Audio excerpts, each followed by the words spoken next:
You've tuned into The Mountain Gardener with your host, Ken Lain. Gardening, it can be challenging, but with these simple insider tips, you'll reap huge rewards. Now, let's tune into today's Mountain Gardener with Ken and Lisa.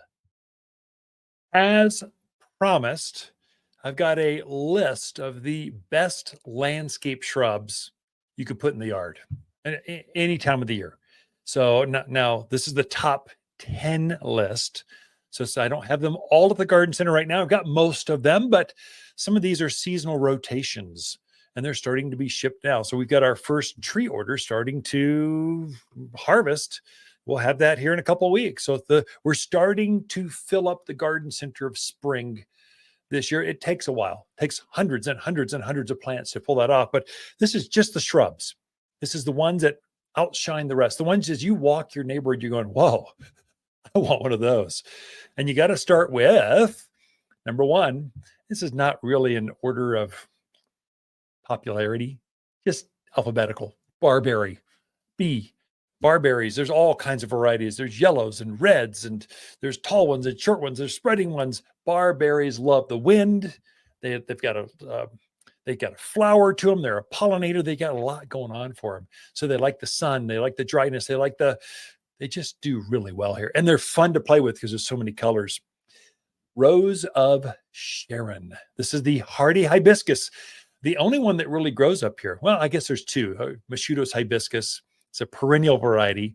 But if you want a shrub, something that gets up about head high with that classic hibiscus kind of flowers, it's not as big as the one that's maybe grows in Hawaii, but it makes up for a lot more varieties. You can have a lot of varieties. There's blue varieties of hibiscus, Rose of Sharon. There's pinks and whites and yellows and purples. You can have fun with them. They get about head high, that 6 foot wide. They're just a pretty plant. Summer bloomer. Bluebeard or Coreopterus shrub. This is the ultimate pollinator. If you want more butterflies, this is the one. Blue flowers. I think it blooms longer, better, stronger, less weedy than a Russian sage, which is a kind of a hip high blue. It has the same kind of blue flower to it, but it's more ball shaped. It looks really good up in the front side of a Rose of Sharon, because that blue against the pinks and the whites really looks good. So bluebeard shrub. Butterfly bush. They really do attract more butterflies. I mean, and they come in a lot of colors. In fact, we're introducing quite a few dwarfed varieties this year. So some new things even you hardcore gardeners, you've never seen this before. So we're starting to bring those in for our spring open house. I think is the Saturday before spring. Is that the 18th of March? So we'll have a big celebration. 63 years in business. We're gearing up for that. We've grown some specialty things that no one has ever seen before. They're finishing off right now. But butterfly bush, deer grass. Now, we're in the prairies, especially folks out in Paulden, the Prescott Valleys, Chino Valleys, Dewey, Mayer, Humboldt, Cordes Junction. You've got all those beautiful grass prairies. And grasses do well throughout the region here. And a lot of them are native. So deer grass is a Miscanthus. It's a variety of wild grass. It's short. It's maybe knee high. It's got a real pretty pink hue to it. It's kind of nice. So it does well. Animals don't eat it. One of my favorite right now, in fact, they're blooming in the greenhouses. If you just need a break, you're a gardener, you're kind of, okay, I need to detox for January. The holidays were rough on me. I need to just get out in the fresh air, and I'm a gardener. I want to go see some plants. Come into the garden center and just take a look at the Ice Angel camellias. This is an evergreen shrub. Gets up about chest high or so. It's a shade lover, but it has this beautiful camellia flower. It's one of the only ones that's hardy at this elevation. All the other ones are tropical. So you folks from California, you love your camellias. Well, this one you can grow up here and it will survive our winters. This has got plenty of antifreeze in it where I've had hedges of camellias. They are striking, but they're a winter, very early spring bloomer. Great plant for here. Good. They go well with yews, hollies, that kind of stuff. One that's similar to that grows out in the sun, it's a native, is silverberry, gilded edge silverberry. That's the common name. So Ellie Agnes is the Latin name. So Ellie and Agnes, put those together. You've got Ellie Agnes or silverberry. This is a native plant.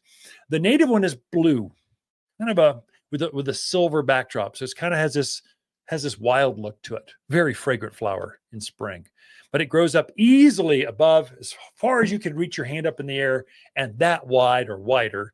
It's a big old evergreen, native. Get it up to size, put it on the drip system, fertilize it until you get up to size, and then never care for it again because it's a native.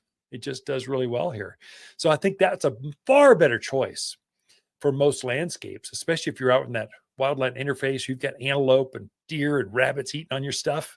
They're not going to eat on this. They know don't mess with barberry. Makes your throat all scratchy. I don't like that. I'm going to move on. They don't bother silverberry. Good native plant, good evergreen, good bloomer, good. And that you call it gilded edge because we've variegated it. So it's blue center like a native with a gold edge. It's quite striking, very pretty. I've got several in my own yards. Spireas, gold flame spirea, great little plant for your. This is a knee-high kind of plant. So spirea is kind of an old-fashioned plant. Your grandparents grew spireas, but the beauty is they bloom in the spring for a very long time. They're very drought hardy. Animals don't eat them. I mean, come on, that's like the trifecta. It just works. They'll take our wind. So it's all the spireas, but gold flame, I like the gold colors because they're so hard. It's hard to find a gold plant that won't scorch in the sun. But barberry and spirea, they're so robust, they'll easily do that. And now you can put that into that chocolate rock in your yard. So it's the darker colored mocha rocks. So it's kind of the thing this year. Next year it'll be pink or red, or who knows what, white. But right now it's the dark colors. And so blue and dark green colors, they're hard to design with that. But the bright yellows, oh, it's quite striking. So gold flame spirea. Grow low sumac. Again, another native. This one grows not quite knee-high, spreads out across the yard, good at holding hillsides down. But it's a true native. I mean, it's true. It's one of the first you saw a low-growing plant back in autumn that was red and orange in color out in the forest. That was low-grow sumac. You can grow that yourself. You can plant it and go, I want some more natives back here. And they're quite striking. So good plant. Lavender, herbs, rosemaries, all this thyme. I've got all these herbs. Herbs do wonderfully up here, but lavender specifically, knee-high, gray to blue foliage to it, has a purple flower. It's so fragrant, so pretty. And the only way you're going to kill lavender is if you overwater it. It wants to be dry. I mean, like bone dry half the time. Like forget to water. You're watering your roses, don't water the lavenders. You're watering your dahlias, don't water the lavender. And it will thrive for you. It's just a good plant for your Salvia gregii or autumn sage. This was probably a number one seller at the garden center, at least the last few years. It's a knee-high plant. And the reason is it blooms a long time, April through October, November. It's easy to maintain. It just kind of stays a little ball shape. You give it a haircut now through February, just kind of quick trim, fertilize it, and it just blooms all the time. Hummingbirds love it. So we got a little red flower, but we're also introducing a new purple variety and a new apricot. So we're trying to introduce, and a new pink. We've got 3 new colors coming out this year. You'll find here at Waters that we'll be the only ones that have it because it's just a striking plant for here. Mock orange smells like oranges. You folks in the Midwest, you know what mock orange is. Head high plant. It's a companion with lilacs, which is also on the list. So a Machitos hibiscus. This is the perennial. It's a perennial, guys. It resets underground, comes back fresh up to about hip high, and it has the traditional hibiscus, like tropical size. It's bigger than your hand. It's really pretty. You folks from the South, they call it the Confederate rose. So that's another name, depending on where you're at. Now I'll leave you with Nandina or heavenly bamboo. This is a great plant for winter because it just looks good all the time. And there's your I don't know, 17 or so shrubs of the Mountain West. Hi, Lisa with the plants of the week and our Austrian pine. We have instantaneous trees just in and ready for planting.